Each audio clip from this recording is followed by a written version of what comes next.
ป้า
entire process, I heard a lot about the overview effect, and it was something that I didn't know anything about. But what I have learned that you now will be able to share or to experience is because when people that go up to space and see Earth from space, they come back and their perception of Earth is different. How has your perception of Earth changed now? I know, albeit it's only an hour or so since you've been back, but how do you feel? Yeah, definitely still processing, right? We all talked about that. Profound is like the one word I would use. I was up there and you see Earth and then, you know, it's completely black. But what we got was the moon. We got to see the moon and it was in complete and utter darkness. And then you look back at Earth and it's like this beautiful jewel. It was quiet. It felt like it was breathing. It was so alive. And that's kind of what I felt, just this aliveness of Earth. But you look at it and you go, wait a second, we're all on this planet. All the people that we love, this is it. And that's, I was like, we have one planet, because out there, it's dark. It is, you know, William Shatner even said this when he went to space, and now I understand what he was talking about. It's like death. And I don't know, it just made me want to, I just come back with an open heart, and it really opened me wide open, and hopefully I can bring that to other people and also just protect this planet we're on. I mean, this is the only one we've got. So I'm completely and utterly humbled by this experience. Wow. And beyond grateful. Absolutely. There are so many people on this planet that you love and care about. You have one in particular that you would like to highlight today. Who is that? Oh, I get to do that right now? Yeah. Oh, okay. There is one person who I was in community college. I'll say this really quick so everyone has a chance to talk up here. I don't want to take up a lot of time. And she saw a little girl in the back of the room who never felt like she belonged, and she pulled her up. And she got me tested for dyslexia, and my life kind of took off from there. And Lori, if you're here, I flew this feather to space for you. Lori, there you are. Yeah. Everybody, put your hands together here, for Lauren's teacher. I can give it to you later. I can give it to you later. But I just want you to know this teacher changed. Here, we can pass it She back. changed my life. And for all of you teachers out there, just know that you have such an impact on the kids in your classroom. And Lori, thank you so much for seeing the little girl in the back who didn't think she belonged. Oh, thank you, Lori. Thank you. Thank you, Lauren, for sharing that. I know that we all had the incredible privilege of seeing you guys go up, but we didn't get to see what was happening inside the capsule. So why don't we take a look at that video right now? We haven't seen it. I want to see it myself. 1, 2, 3, take us space! Woo! Right behind you. It's okay. Flynn up there. Flynn, I got you. I got you, Flynn. Oh, the moon. You guys, I don't have to tell you. Look at the moon. Look. Okay. Look at the moon. Oh my gosh. So whoa, whoa, whoa. Hello everyone, I'm excited to introduce Bluesong, the new standard solution, 30 kilowatts and 50 kilowatts, all-in-one cabinet. It's amazing.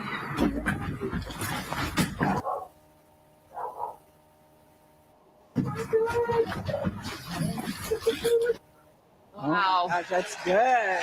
I know, Katie's face says it all right there. So Katie, I'll jump to you for a comment. You holding up that daisy, I know you got to tell me outside the capsule how important that was, not only because it's your daughter's name, but everything that it encompasses for you, and I would love for you to share it with the audience.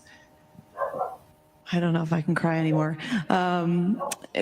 daisies, sometimes people consider daisies weeds because they grow everywhere and through everything, and they show up in so many different places. But daisies are just so resilient.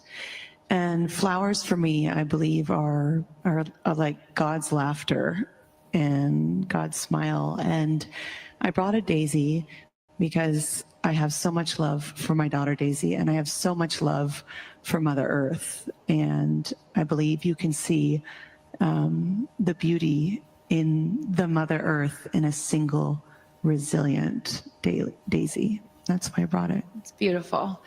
Gail, when you saw even just a snippet of that right there, first of all, congratulations, you did it. You did it. You did it. What's funny about this, Chris, is that our instructor, Sarah, my new best friend, said, "You are my most success story because I've never trained anyone that was afraid to fly or was a nervous flyer. So I consider you a big success." And I'm so proud of us. I really am proud of me because I never in a gazillion years thought I could do this. And I just saw a video of us walking up the, I don't want to call it plank, but what's the proper thing, Lauren? That's right. You can call it anything you want. You're an astronaut. No, but walking Dancing on the threshold of life. Yes.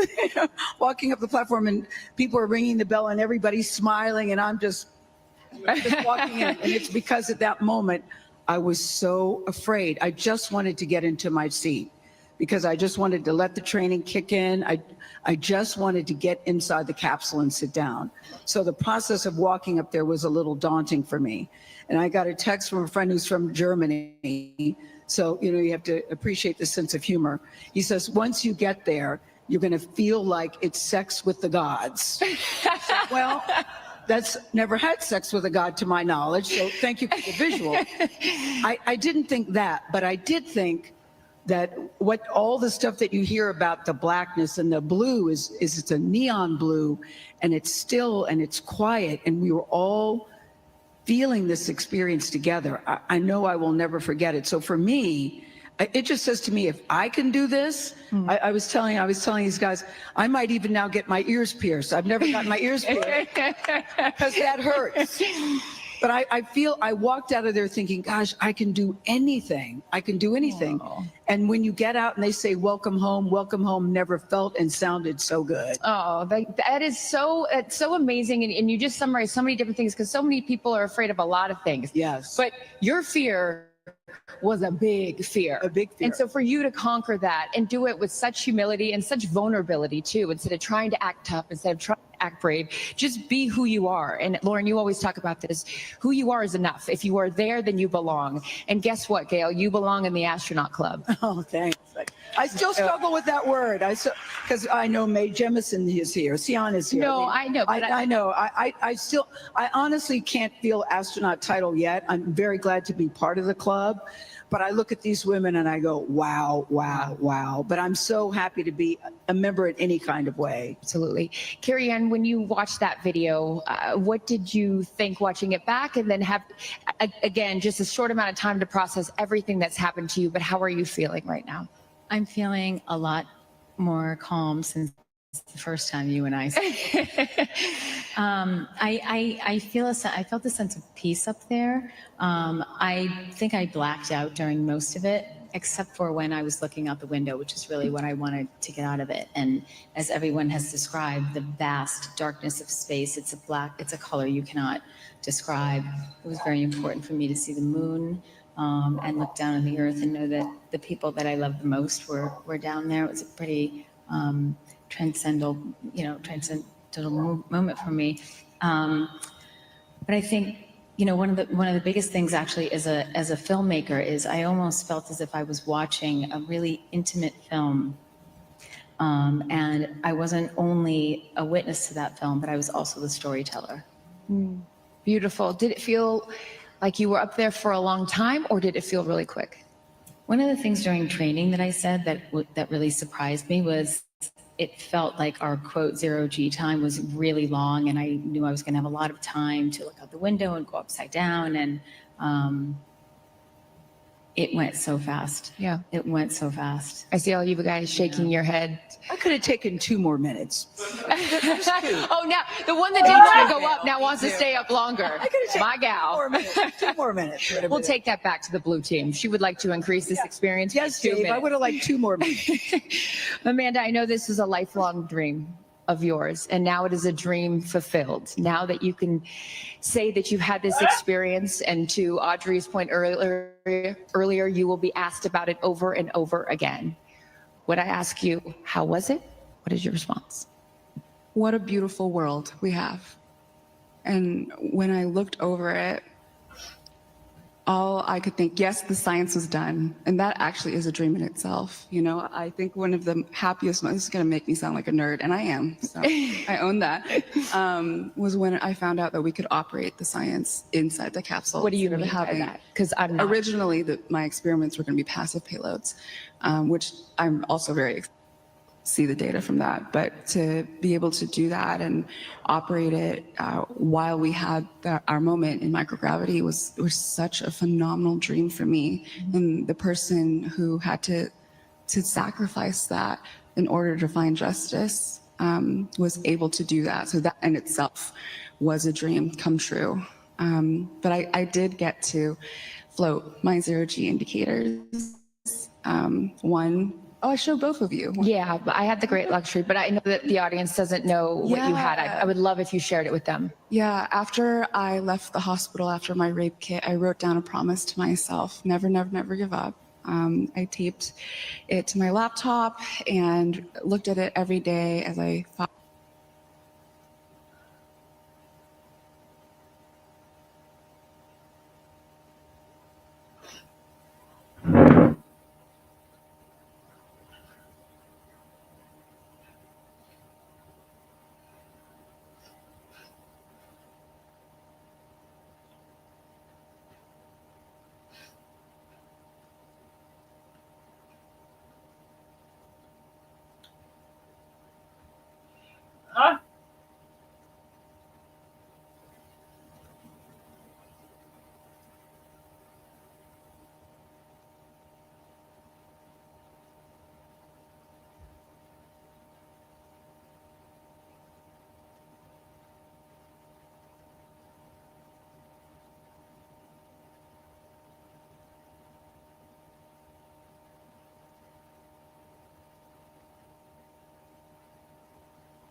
fought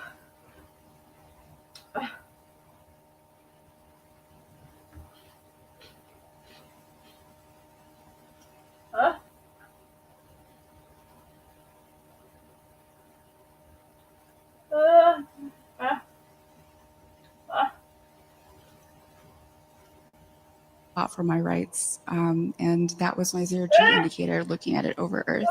And for me in that moment, I just want every survivor and every person who's ever had a dream deferred to know that your dreams are valid, that even if your life has thrown you a lot of challenges, you will make it through. And even if your dreams are as wild as going to space, they matter, and you can get there too. If I got there, you can get there too. Beautiful. Aisha, I know representation. Yes, please clap to that. Representation is so important. Congratulations. The first Bohemian woman in space, ladies and gentlemen. And we saw on that short video, which I also would like to be 2 minutes longer because I want to see everything that was going on up there. You had your flag. Explain and expand upon the importance of representation for you up there. In 1961, when Alan Shepard was launched, we know where he left from, but do you know where he landed? He landed in Grand Bahama. And today I had an opportunity to be on a flight that mimicked that trajectory and allowed me to carry the legacy of my grandfather, who came from Exuma, Bahama, which was my call sign on this trip.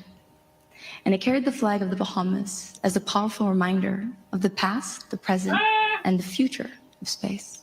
And your grandfather was here today. Yes, he is. He's right there. Where is he? Where is he? There he is. There he is. 92 years young. Thank you for being here. You must be so proud. All right, I would love to open it up now to the press for some questions, and I know that appropriately enough, the first question comes from EBS Outlet. Hey everyone, I'm Mark Strauss. All right, you were just eliciting.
listening to all 6 women who were part of the Blue Origin's all-women flight to space, a historic one, by the way. So you heard all those women, including Gail King, by the way, who, made some comments there that had a bunch of us out here laughing in the studio about how it was like sex with the gods. Amazing experience, I'm sure. But we want to bring in an expert now to tell us more about how all of this was like. He's the Franklin Institute Chief Astronomer and Planetarium Director, Derek Pitts. Derek, so nice to have you with us here today. First, how important is this growing of the industry of just basically space tourism? How important is this?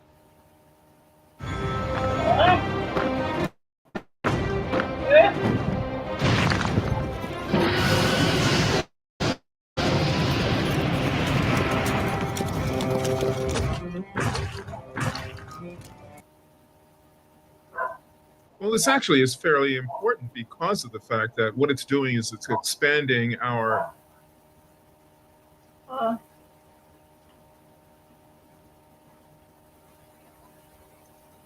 non-government agency capability to access low Earth orbit. And that's a really critical thing. There are roles to be had for the different agencies and companies that have the capability to get to space. And doing space tourism like this is practice for accessing low Earth orbit and building our capability out to access low Earth orbit across a number of companies. And that's a really good thing to have that kind of availability of resources to get to space. And we know this was a 10-minute journey, but I'm sure a lot of people are watching and wondering, what was that like? Can you walk us through what these women may have witnessed or seen as they were up there? Well, first of all, there's the anticipation before launch of actually going to space. And you have to count that as part of the experience, getting yourself ready to do this. But then once the spacecraft lifts off, they're feeling the acceleration as the rocket is rising up from the surface of the Earth, heading up to more than 335,000 feet and topping, 2,500 miles an hour. And so what they feel once they get to the maximum altitude and then start to come back is they begin to feel the zero gravity or weightless experience. And they can look out the windows and see the curvature of the Earth, see space, in this case, see the rising full moon. It's a great experience for them. Gosh, it sounds surreal too, as you describe all of that. 6 women got to go there. We know Gail King was one of them, Katy Perry. It all brings a sense of relatability to all of this. But then there's this big question for all of us who may not even get a chance to go to space. How accessible is this for the everyday people out there? Well, I think what we saw today is a perfect example of how accessible it is for everyday people. On the one hand, we're talking about what does it take to do the training? What are the physical parameters? What is the physical experience like? What kind of training do you have to go through? Those sorts of things. I think what we saw today, as well as the flights that went previous to this as part of Blue Origin, is that almost anybody has the physical capability to take a trip like this. But in terms of accessibility, this is expensive. Of course. Right now, it costs a lot of money for individuals to travel to space like this. So I think it's going to be a while before we see the price come down to a point where it's really reasonable for anybody to just say, purchase a ticket to go. If we look at what happens in one of the other companies that's advertising space tourism trips, the ticket prices are extraordinarily expensive, hundreds of thousands of dollars. So this is not something that everybody's going to be doing, this summer just for a lark. Right. We had a while to go, but it's also very nice to kind of see those women go through the experience too and get a sense of just how surreal this must all be. Derek Pitts, thank you so much for joining us on 24/7. We appreciate your time today. Thanks for having me. Let's play. Make your very own monster. I really want to build a cute monster. Will you help?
Northern California towns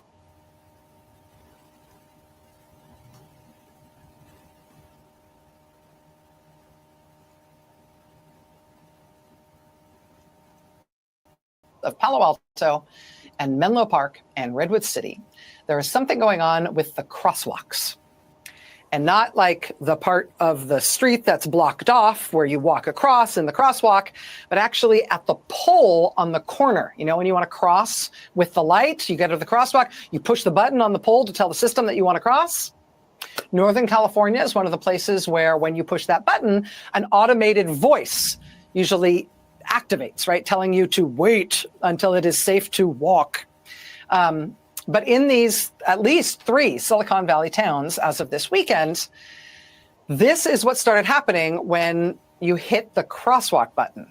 Instead of the normal automated voice telling you to wait until it was safe to walk, instead this other thing now happens. And I want to tell you before you hear this, this is not the real voice of Elon Musk. How do I get more customers? That's like the most common question I get from business owners who are struggling to build a stable business. Wait.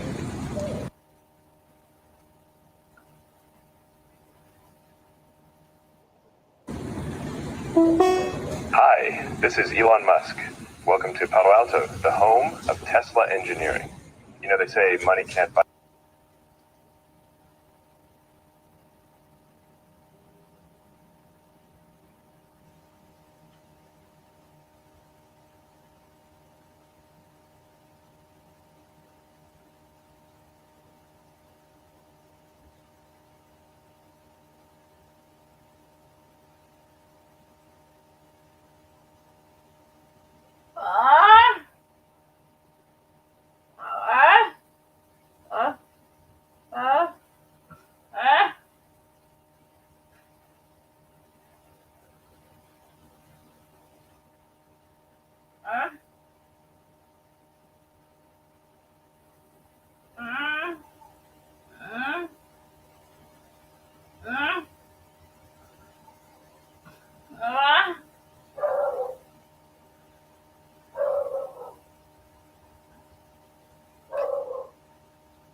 By happiness, and yeah, okay. I guess that's true. God knows I've tried, but it can buy a Cybertruck, and that's pretty sick, right? Right? I'm so alone. It says at the end there, F word, I'm so alone. That is obviously not the real voice of Elon Musk. It appears to be an AI-generated audio clone of Elon Musk's voice. People have apparently somehow hacked into the crosswalk systems in this handful of towns in Silicon Valley, so that in these towns, when you push the crosswalk button, you get a message like that one, or one like this. Hi, I'm Elon. Can we be friends? Will you be my friend? I'll give you a Cybertruck, I promise. Okay, look, you don't know the level of depravity I would stoop to just for a crumb of approval. I mean, let's be real.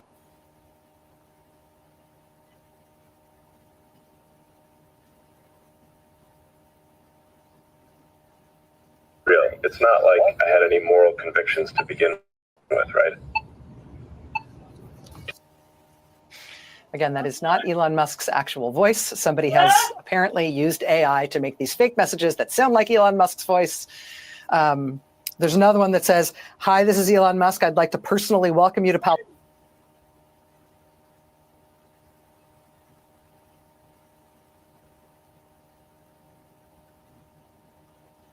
Alto. You know, people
keep saying cancer is bad, but have you ever tried being a cancer? It's effing awesome. There's another with a fake A voice that sounds like President Trump. And the Musk voice starts talking about how he feels about Trump. And then the Trump voice interrupts and says, sweetie, come back to bed. That one's super creepy. There's also a couple of these things that feature not Elon Musk, but instead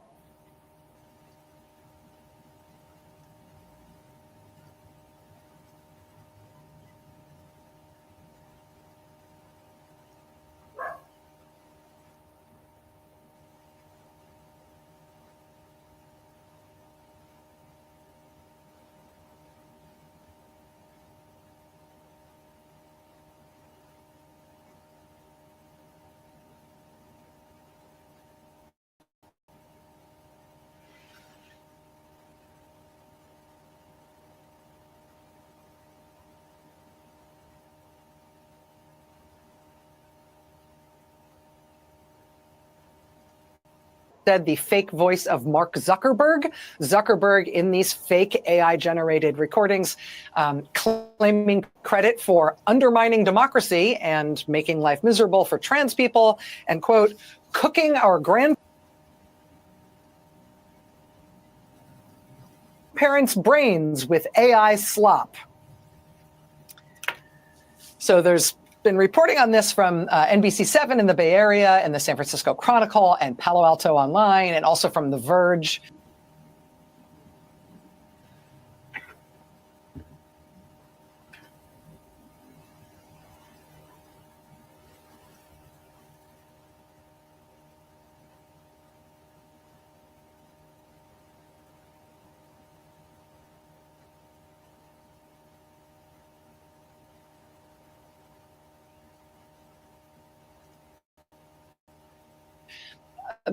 Everybody basically trying to figure out how this was done, how you hack into these crosswalks.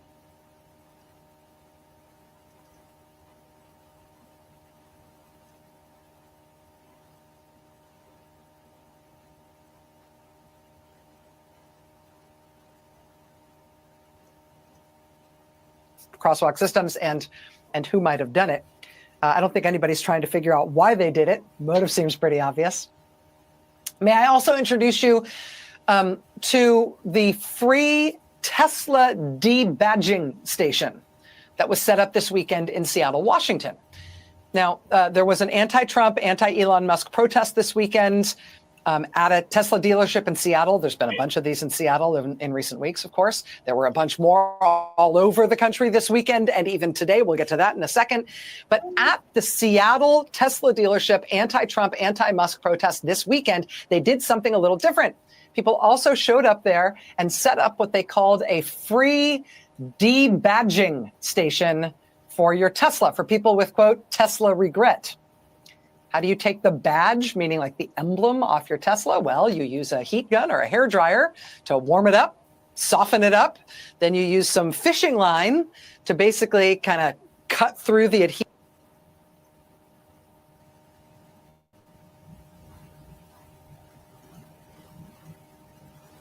adhesive on the back of the emblem. Then after you've pulled it off, you use like Goo Gone or rubbing alcohol, some other kind of solvent to take off the rest of the adhesive that's left behind. That's the hardest part. But then you don't anymore have Tesla badges on your car. And in the case of this free Tesla debadging clinic in Seattle this weekend, they also were apparently happy to stick on a replacement car emblem from a totally different car company if you, say, wanted to pretend that your Tesla is now an Audi, or frankly, any other brand of car that isn't, associated with the authoritarian takeover and destruction of the United States government. We'll turn your Tesla into something that doesn't look like a Tesla. Free. And you see they've got that sign there in the upper right, says Tesla regret, and it's got a toll-free number and then a website. If you call the toll-free number associated with the free debadging Tesla regret effort, there actually is an answer at that line. It sounds like it's the kind of thing that you'd encounter if you called a toll-free number for a pharmaceutical product or for like medical advice or something, but it's actually a recording to help you handle your own Tesla regret syndrome. Tesla regret. syndrome, TRS. Want to start a business? Start with an address. TRS is a condition afflicting tens of thousands of Tesla owners. It's characterized by persistent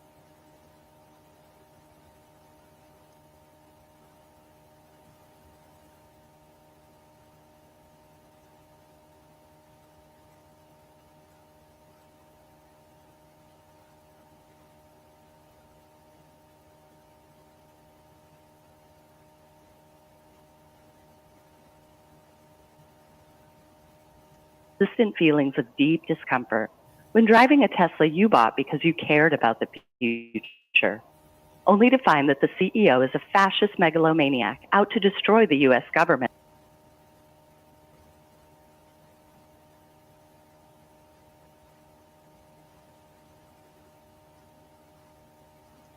And sell it for parts, then enrich himself with contracts to do some of the same work. Please listen carefully to the following treatment options before making a selection. If you own a Tesla and aren't sure why you should sell, press 1. If you can't afford to sell your older Tesla, press 2. If you are simply attached to your Tesla and don't want to sell, press 3. If you own a Cybertruck, it's probably best for you to hang up now and deal with the latest recall. If you own a Cybertruck, it's probably best for you to hang up now and deal with the latest recall.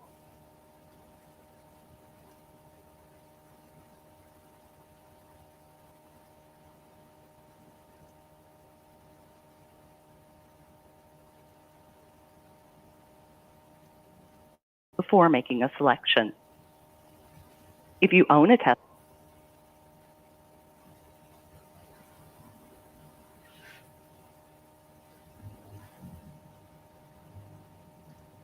and aren't sure why you should sell, press 1.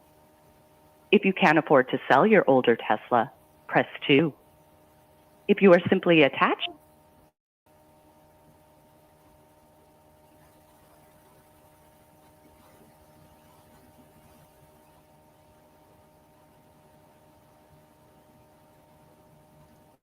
to your Tesla and don't want to sell, press 3. If you own a Cybertruck, it's probably best for you to hang up now and deal with the latest recall. If you own a Cybertruck, it's probably best for you to hang up now and deal with the latest recall. The press 1, press 2, press 3 options, those are real. They actually they connect you to, I mean, if you press 1 because you're not sure if you should sell your Tesla, you get a recording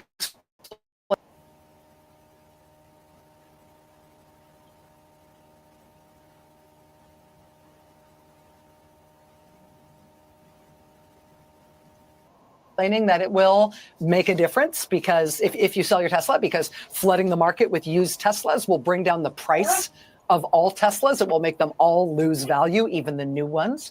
If you press 2 because you want to sell your older Tesla, but you can't afford to, you get a recording saying, sometimes you're not in a place to sell your car. That's understandable. Do your best, though, to charge it home so Musk gets no money out of you. And please come to a peaceful Tesla takedown protest when you can. We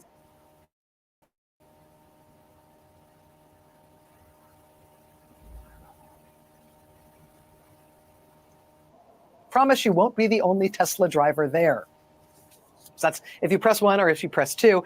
If you press 3, they say press 3 if you are simply attached to your Tesla and don't want to sell. This is the recording that you get. We're sorry. Doing the right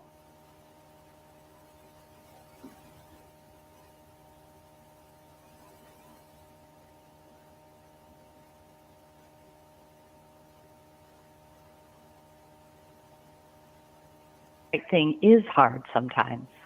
Sadly, we can't fix that.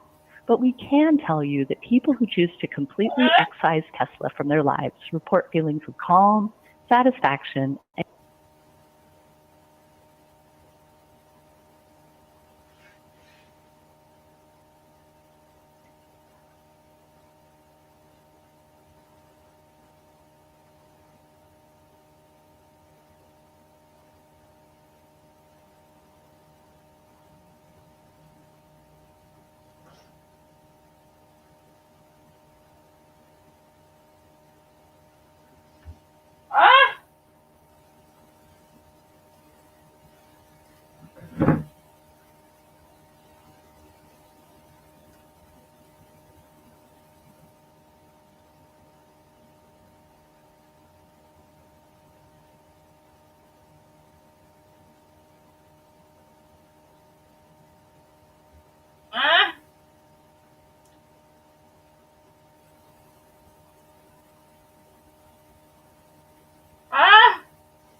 and even profound well-being, both because no one glares at them anymore when they get in and out of their cars, and because they feel connected to a broader effort to rescue our democracy.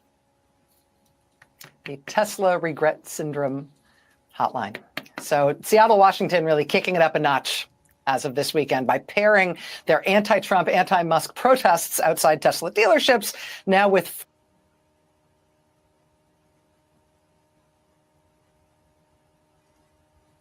free Tesla emblem removal for any Tesla car.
the Maryland man who was mistakenly deported to El Salvador's notorious mega prison last month.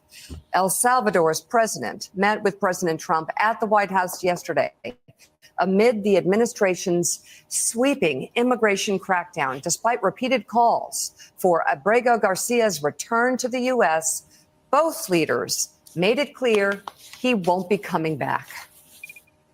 How can I return him to the United States? Like, I smuggle him into the United States, or what do I do? Of course, I'm not going to do it. It's like, I mean, the question is preposterous. How can I smuggle a terrorist into the United States? I don't have the power to return him to the United States. As many as possible. And I just asked the president, you know, it's this massive complex that he built, jail complex. I said, can you build some more of them, please? As many as we can get out of our country that were allowed in here by incompetent Joe Biden through open borders.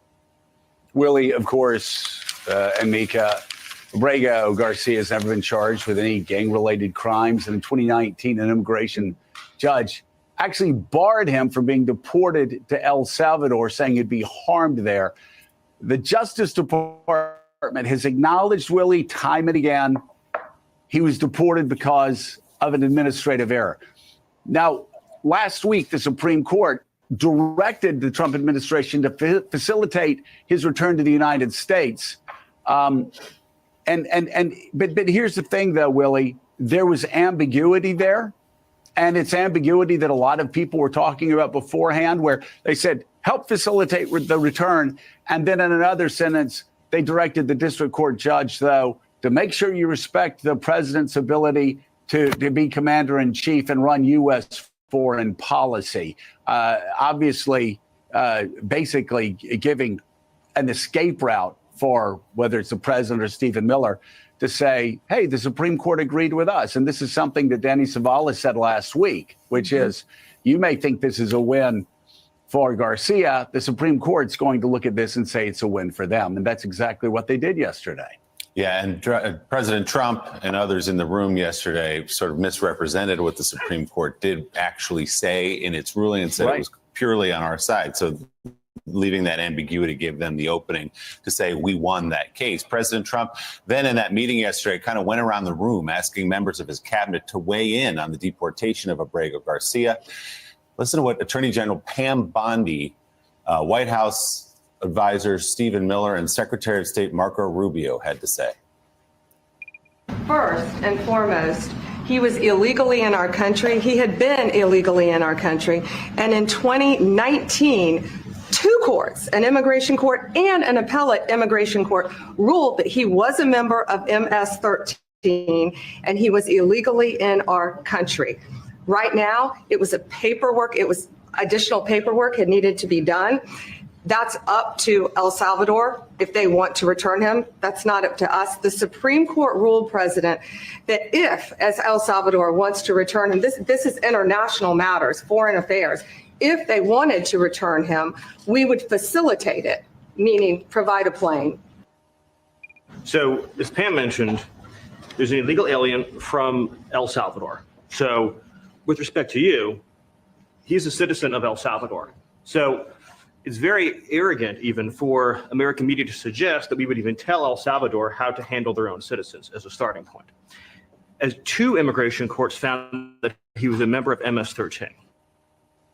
I don't understand what the confusion is.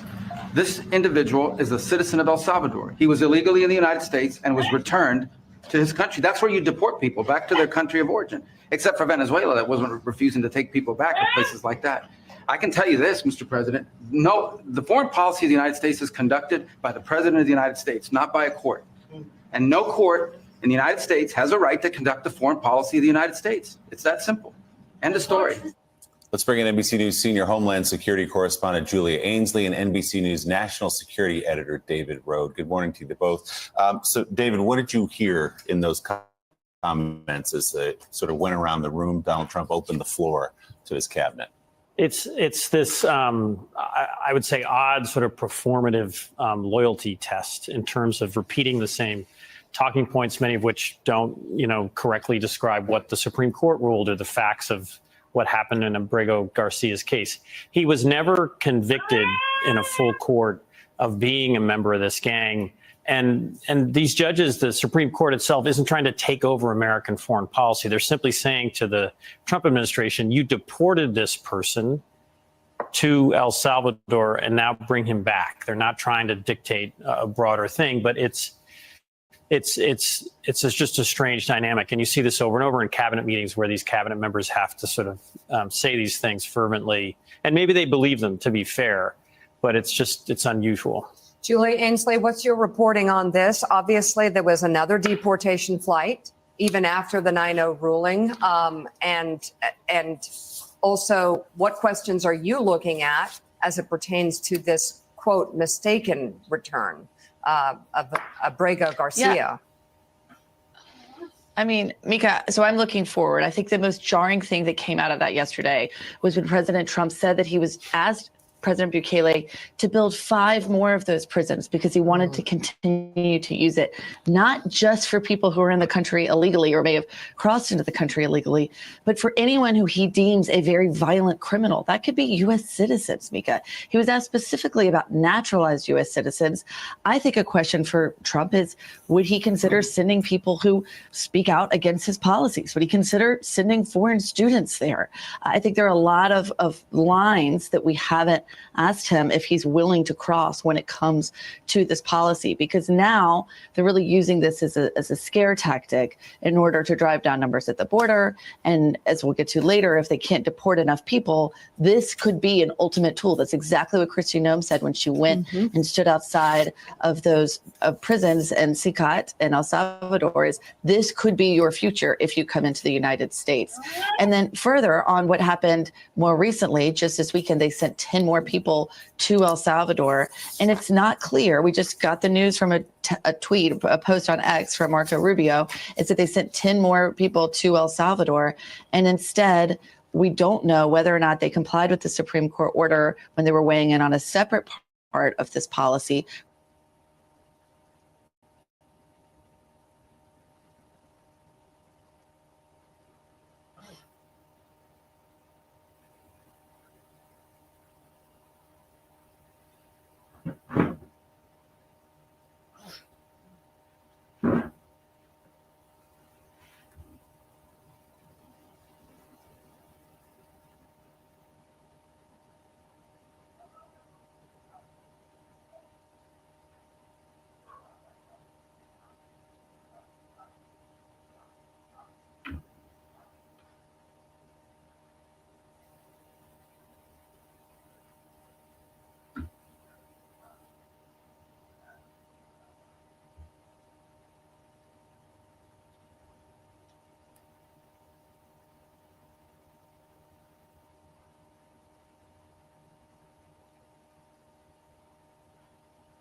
owner of a business artificially paying their wife for a pretty non-existent role to create a deduction.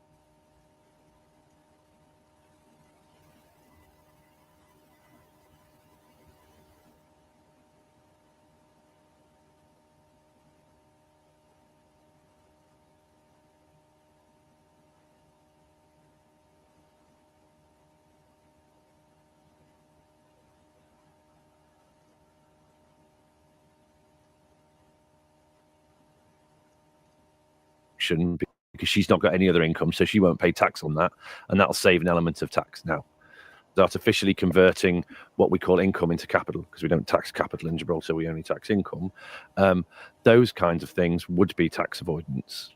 We're not talking about whether we want the tax system to be more generous or less generous than it already is. We have a generous tax system. What this is aimed at is making that tax system more efficient. How common is tax avoidance? It's very difficult to measure tax avoidance because it's hidden. The nature of it is that it's not advertised. It's money that you're not getting. I think I meet people and they say to me, I don't want to avoid tax. I just want to pay the right amount of tax. And then they immediately tell me that what they'd like to do to avoid tax. So I think a lot of people don't actually know what they're doing as avoidance. I think we need to up the quality of the training that people are accessing. What people do regularly and don't think of as avoidance might be avoidance just because everybody always does it. Graham, you're a lawyer by profession, yeah, who specializes in tax. Mm-hmm.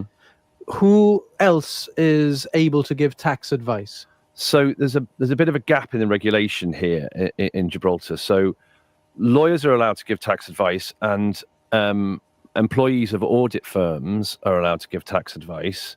That's independent of preparing things like tax returns.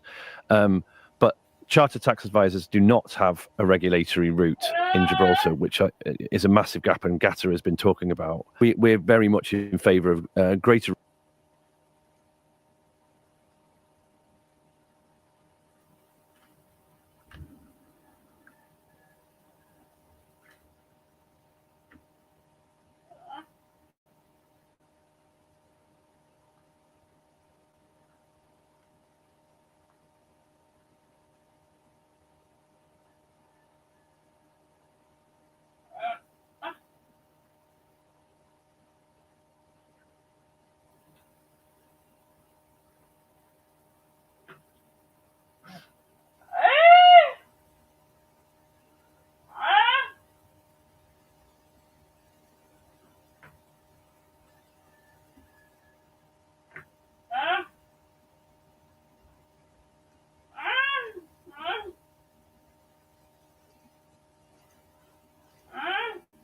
regulation for tax advisors, because tax advisors give you advice about your internal finances and your relations with the tax office. I mean, if buying a house is regulated, why is not giving tax advice? The income tax commissioner would be able to speak to regulatory bodies and other professional bodies to involve them. Any piece of legislation is only as good as the enforcement that backs it up. But there's going to need to be some joined up thinking by the regulators as well. The commissioner will be reporting, under this legislation, will be reporting people who are marketing and advising on tax avoidance schemes. If the regulators don't then have the tools at their disposal to do something about that, then it's a bit of a dead letter.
that often spark massive crowdfunding campaigns to support people in need. But the family of Robert Godwin has asked the nation not to donate to GoFundMe campaigns in his name because they could be scams, hoping to take advantage of this tragedy. KXLY4's Caroline working for you with news you need to know about how to make sure your donation gets to the right people. Caroline? Casey, sites like GoFundMe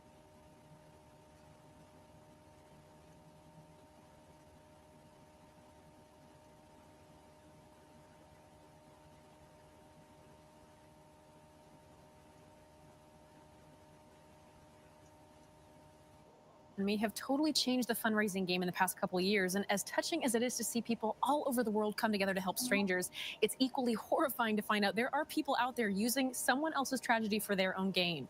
We've seen both right here at home. We've brought you several stories about the positive effects crowdfunding has had right here in our community, like this one just weeks ago.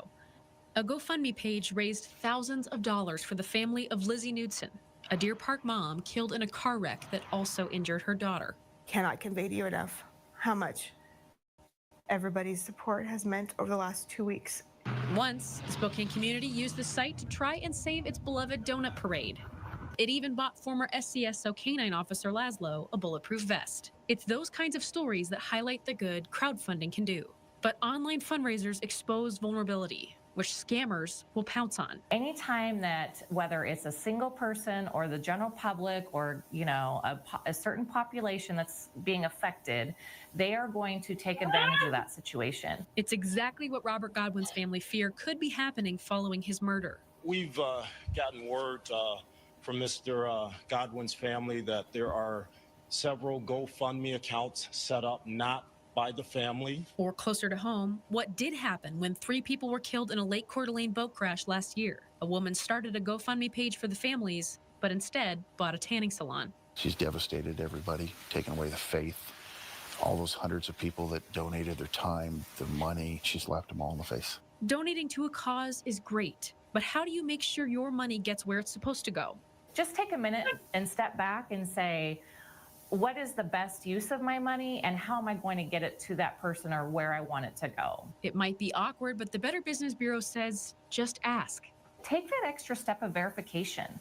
Make sure that crowdsourcing site or link is actually going to the people that you know or you want it to go to. The BBB says, above all, think before you donate. The Better Business Bureau has a number of resources, including a scam tracker that you can access for more info on that and on what GoFundMe itself will do to help in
downtown holiday pop-up shops are back, and they're merrier than ever. St. Joseph residents can pop into these shops today and every Saturday in December from 11 a.m. to 8 p.m. For the first time, these pop-ups will be open for 5 weeks instead of 4, allowing guests to shop for gifts right up until Christmas Eve. Each weekend will feature different local vendors with a variety of goods for sale. The Downtown Holiday Pop-Up Shops is an opportunity for local vendors to come in and sell some of their products, get them acquainted with the community who may not know of them, or just to get some of their customers down here to explore the rest of downtown. We really need to join together to continue building our own community rather than going and spending that money elsewhere. While there's, a lot of fun going to Kansas City and exploring what they have to offer, it's nice to see and support local as well. After visiting the pop-up shops, be sure to check out the rest of the holidays downtown, featuring fireworks, hot chocolate, and the man of the hour, Mr. Santa Claus himself.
Social media brings with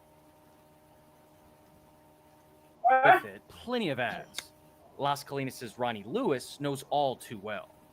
So I was scrolling, those necklaces popped up, and I was like, oh, these look nice. Let me check it out. But after ordering, the company said there was a delay. They went on and on about how they're a small company and COVID has messed up their supply chain. After Lewis spent months trying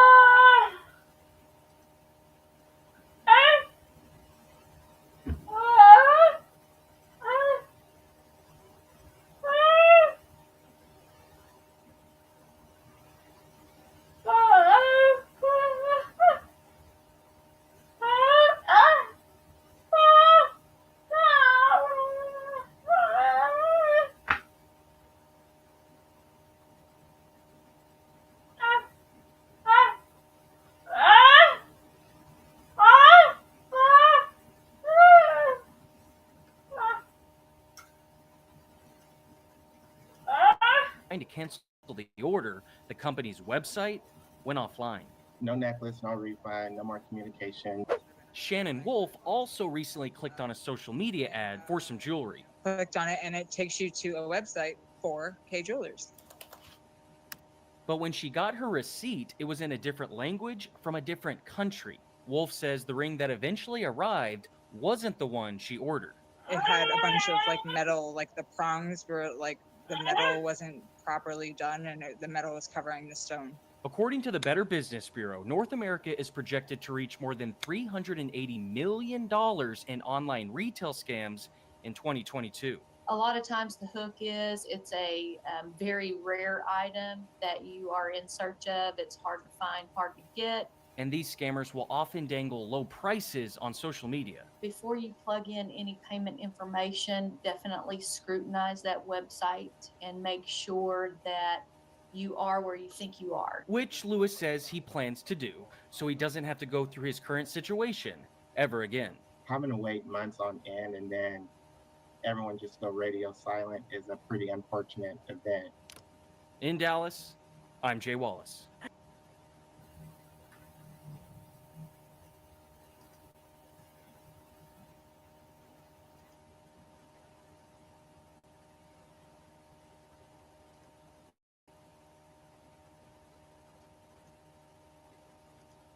Is a pretty unfortunate event.